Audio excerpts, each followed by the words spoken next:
जय हो। जमुना महारानी की जय हो।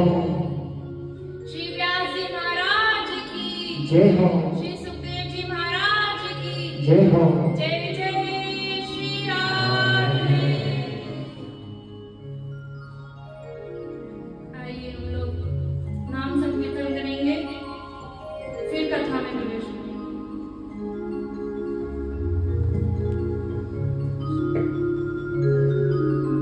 सबके संकट दूर करेंगी यह बरसाने वाली, बचाओ राधा नाम की ताली, बचाओ राधा नाम की ताली, बजाओ राधा नाम की ताली, बजाओ राधा नाम की ताली। सबके संकट दूर करेंगी, सबके संकट दूर करेंगी, ये बरसाने वाली बजाओ, ए बजाओ बजाओ राधा नाम की ताली, बजाओ राधा नाम की ताली।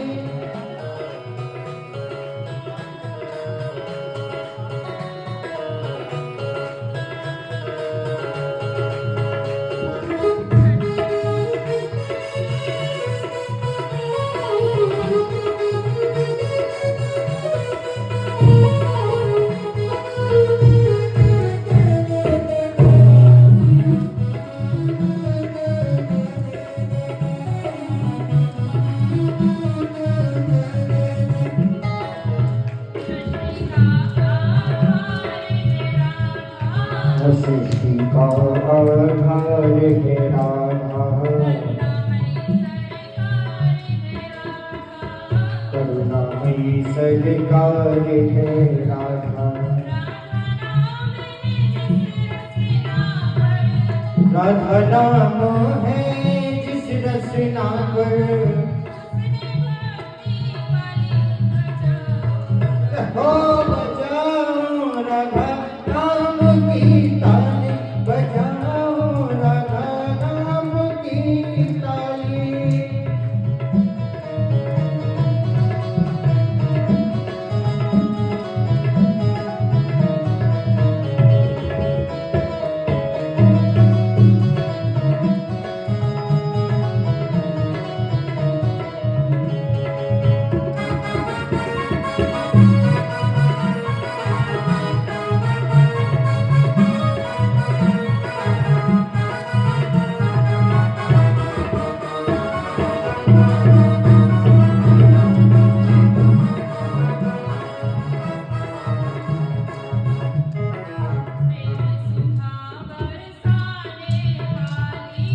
प्रेम सुधा बरसाने वाली,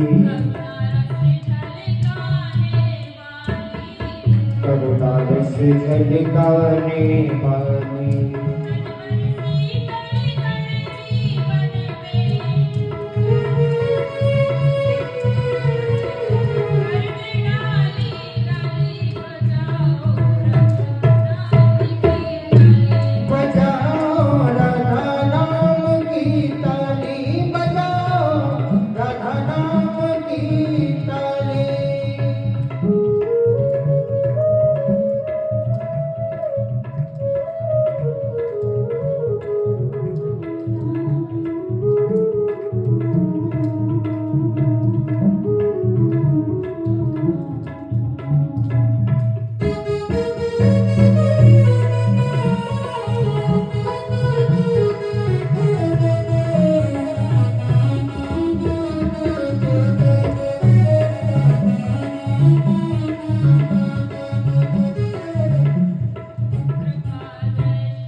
भर कर देती, जीवन में खुशियाँ भर देती।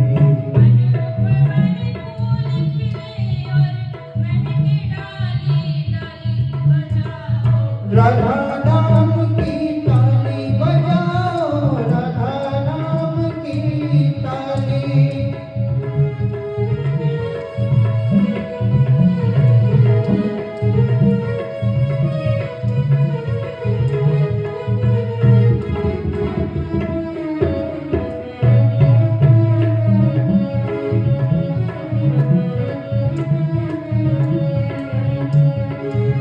सबके संकट दूर करेगी, हो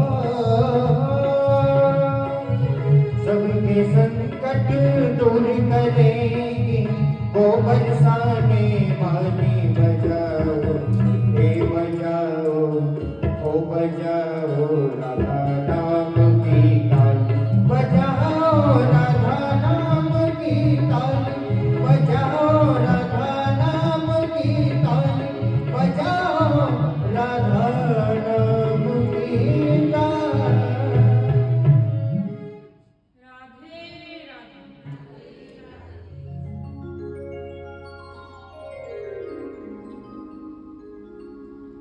आइए हम लोग कथा में प्रवेश करते हैं।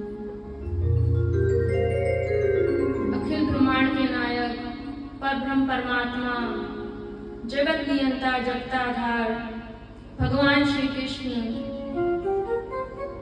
एवं उनकी आह्लादनी शक्ति रसवेश्वरी परमेश्वरी श्री किशोरी जी श्रीमद् भागवत में भगवान का शब्दमय रूप समाया हुआ है। यहाँ पर उपस्थित सभी भक्तजन वृद्ध वयोवृद्ध मातृशक्ति भक्ति स्वरूपा एवं मेरे समवयी श्रोतागण इन सबके हृदय में विराजमान प्रभु को प्रणाम करते हैं। श्रीमद् भागवत में भगवान का अद्भुत रस है, इसको समझना बड़ा ही दुर्लभ है। मैं आप लोगों से कैसे कुछ कह सकती हूँ, ये तो सिर्फ ठाकुर जी की कृपा है कि आप सब लोगों के बीच में कथा कहने का इतना सुंदर अवसर मिला, वो भी गिरिराज की तलहटी में।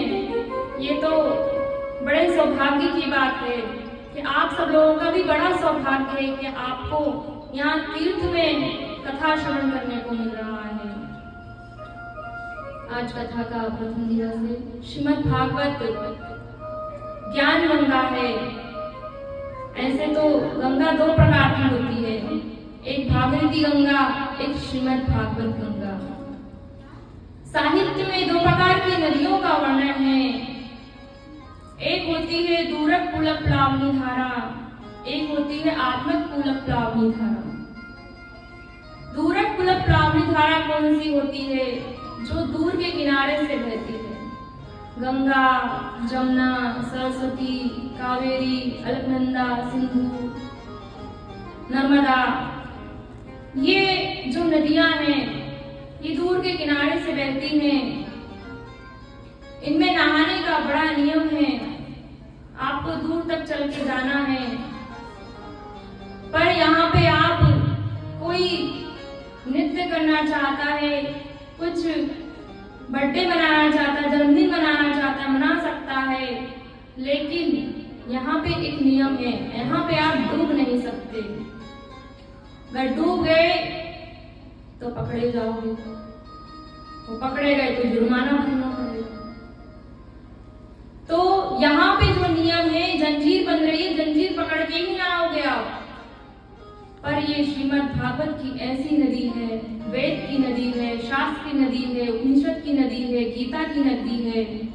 इसमें नहाने का कोई नियम नहीं है। वहां डूब गए तो मर जाओगे, यहाँ डूब गए तो तर जाओगे।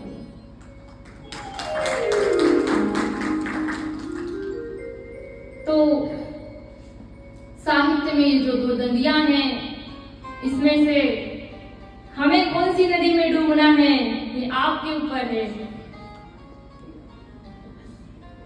तो श्रीमद् भागवत गुरुर भजन विग्रह, ये गुरु के किए हुए भजन का ही प्रताप है कि आप सब लोग यहाँ पे आज कथा श्रवण कर रहे हो। कृपा होती क्या है? क्या धन मिल जाना कृपा है? क्या आप लोग समझते हो कि हमारा अच्छा व्यापार चल गया ये कृपा है? नहीं। जैसे गोविंद भैया के मन में विचार आया कि हमें श्रीमद् भागवत कथा श्रवण करानी है, वो भी गोवर्धन गिरिराज महाराज की तलहटी में, ये शुभ संकल्प ही है ठाकुर जी की सबसे बड़ी कृपा है कि जीव के हृदय में शुभ संकल्प हो जाए कि हमें ये अच्छा कार्य करना है। वो सबसे बड़ी कृपा है कि हम कथा में जा रहे हैं, साथ में सबको लेके जा रहे हैं। यह ठाकुर जी की कृपा है। देखो दुनिया में बहुत से काम ऐसे होते हैं जो धनोबल से हो जाते हैं, जो जिसके पास धन होता है उसके बल से हो जाता है। बहुत से काम होते हैं जनोबल से, बहुत सारे लोग होते हैं उसकी वजह से कार्य हो जाता है। बहुत से काम मनोबल से होते हैं, बहुत से काम तपोबल से होते हैं, बहुत से काम जपोबल से होते हैं, बहुत से काम यशोबल से होते हैं। लेकिन ध्यान से सुनिएगा, भागवत कथा श्रवण और भागवत कथा स्मरण न ये धन के बल से होगा, न ये मन के बल से होगा, न ये जन के बल से होगा, न यशोबल से होगा, न ये तपोबल से होगा, न ये मनोबल से होगा। ये होगा तो केवल राधा रानी की कृपा से ही होगा। ये ग्रंथ क्या है जो आपकी ग्रंथि खोल दे। बहुत जन्मों के भाग्य का कमल का उदय हुआ है, तब कहीं जाकर श्रीमद् कथा भागवत सुनने को मिली है। भागवत में आना अलग बात है और भागवत कथा श्रवण करना अलग बात है। कोई कथा में आदि से आता है, कोई कथा में व्याधि से आता है, कोई कथा में धी से आता है, कोई कथा में विधि से आता है, कोई कथा में लोकाम विधि से आता है। आप इसको समझे नहीं होंगे इसका अर्थ किसी भी। हमने क्या बोला? आधी से आधी समाप्त हो जाएगी, रोग समाप्त हो जाएंगे, हमारा व्यापार चल जाएगा, तो कथा में आके बैठ गए। और धी से मतलब बुद्धि के कारण हम आके बैठ गए, पर लोकाम विधि से मतलब हम आपके घर गए, आप हमारे घर आए, ये लोकाम विधि हुई। और विधि से कुछ लोग विधि के कारण कथा में आके बैठे हैं कि दादी कह रही थी, नानी कह रही थी, चाची कह रही थी कथा श्रवण करनी चाहिए, तो कथा में आके बैठ गए। पर ऐसे भी हैं जो बड़ी बड़ी समाधि को छोड़ के आते हैं, बड़ी बड़ी समाधि को छोड़ के आते हैं। जहाँ कथा में स्थान खाली होता है वहाँ आकर देवता विराजते हैं, स्वयं हनुमान जी आकर विराजते हैं। तो वैसे भी कहते हैं जहाँ कथा होती है वह स्थान वृंदावन की तरह पवित्र हो जाता है, लेकिन यह स्थान तो ब्रज ही है, ये तो सबसे ही पवित्र है। इस ब्रज में ही आपके यहाँ कथा श्रवण करने को मिल रही है। श्रीमद् भागवत, पहले हम ये समझें कि श्रीमद् भागवत किसे कहते हैं, श्री किसे कहते हैं। हम श्री को धन समझ लेते हैं, हम मुद्रा समझ लेते हैं, हम लक्ष्मी समझ लेते हैं, पर श्री धन नहीं है, मुद्रा नहीं है, लक्ष्मी नहीं है। श्री कौन है? आपकी पूर्णता ही आपकी श्री है। भगवान विष्णु की पूर्णता लक्ष्मी है, उनके साथ जो रहती है वो उनकी श्री है। तो श्री है कौन? श्री वो है जो नारायण के हृदय में वास करती है। और लक्ष्मी कौन है? लक्ष्मी वह है जो नारायण के चरणों में वास करती है। श्री का आसन नारायण के हृदय में है और लक्ष्मी का आसन नारायण के चरणों में है। कोटि कोटि लक्ष्मी भी जिसका सार प्राप्त नहीं कर सकती वह श्री जी है। बोलिए जय जय श्री राधे। श्रीमद, श्री तो समझ में आ गया। मद क्या है? मद 6 प्रकार के होते हैं, काम, क्रोध, लोभ, मोह, मद। पर हम तो ठाकुर जी से यही प्रार्थना करते हैं कि सबके हृदय में श्रीमद् भागवत जी का मद लग जाए। जो हर साल आके श्रीमद् भागवत कथा श्रवण कराए यहाँ पे। श्रीमद्, अच्छा, हनुमान जी को ही सबसे बड़ा सेवक क्यों माना जाता है? ऐसा उन्होंने क्या किया जो हनुमान जी को सबसे बड़ा सेवक माना जाता है? राम जी का क्या उन्होंने झाड़ू लगाया, क्या पोछा लगाया, क्या उनकी ऐसी सेवा कर दी जो हनुमान जी को ही सबसे बड़ा सेवक माना गया है? तो कहते हैं कि और भक्तों ने भी की है और दासों ने भी की है सेवा, तो पर हनुमान जी को ही सबसे बड़ा सेवक क्यों मानते हैं? इसका यह है, गोसाई जी कहते हैं, प्रभु चरित्र सुनिबे को रसिया, राम लखन सीता मन बसिया। ये जो हनुमान जी हैं, ये ठाकुर जी की कथा श्रवण करने के रसिक हैं, इसलिए हनुमान जी को सबसे बड़ी सेवक माना जाता है। अच्छा, कथा कैसे श्रवण करनी चाहिए? जैसे कोई बछड़ा दरिया में से दूध पीता हो, ऐसे लगन लगा के श्रवण करनी चाहिए। हनुमान जी के ऐसे ही श्रवण भक्त हैं राम जी के, बिल्कुल लगन से, उनका ध्यान राम जी के सिवा कहीं जाता ही नहीं। एक बार क्या हुआ, गोसाई जी रोज सोच जाते और वहां से लौटते समय बचा हुआ जल एक वृक्ष के ऊपर डाल देते और उस वृक्ष में रहता था भयंकर पिशाच। एक दिन वह प्रकट हो गया और गोसाई जी ने पूछ लिया, हाँ भैया क्या हालचाल? वो बोले, अच्छा, सब तो मुझसे देख के भागते हैं, तुम मुझसे पूछ रहे हो क्या हालचाल? बोले, मैं आपसे बड़ा प्रसन्न हूँ, आपको कुछ देना चाहता हूँ। बोले, हमें तो राम जी के सिवा कुछ चाहिए ही नहीं। तो पहले जैसे ही राम जी का नाम लिया तो भूत पिशाच तो पहले ही भाग गए। थोड़ी देर में वापस लौट के आया और कहने लगा, नहीं नहीं, उनसे तो नहीं मिलवा सकता। तो बोले, हनुमान जी, तो जैसे हनुमान जी का नाम लिया तो फिर भाग खड़ा हुआ। फिर थोड़ी देर में फिर लौट के आया। बोले, प्रभु आप ऐसे नाम मत लीजिए, अगर आप ऐसे नाम लोगे तो मैं आपके सामने टिक नहीं पाऊंगा, तो क्या करें? बोले, हाँ, उन्हीं से मिलवा सकता हूँ। तो बोले, कहाँ मिलेंगे? बोले, पास के गांव में कथा चल रही है, वहीं बूढ़े कोढ़ी के रूप में बैठे हैं हनुमान जी। गोस्वामी जी दौड़ लगा कर गए, देखा हाँ बैठे तो हैं, पर कथा का एक नियम है, अगर कथा चल रही है तो आप उस बीच में किसी को डिस्टर्ब नहीं कर सकते, बोल नहीं सकते। तो गोस्वामी जी चुपचाप जाकर बैठ गए। थोड़ी देर बाद कथा पूर्ण हुई तो तुरंत जाने लगे हनुमान जी।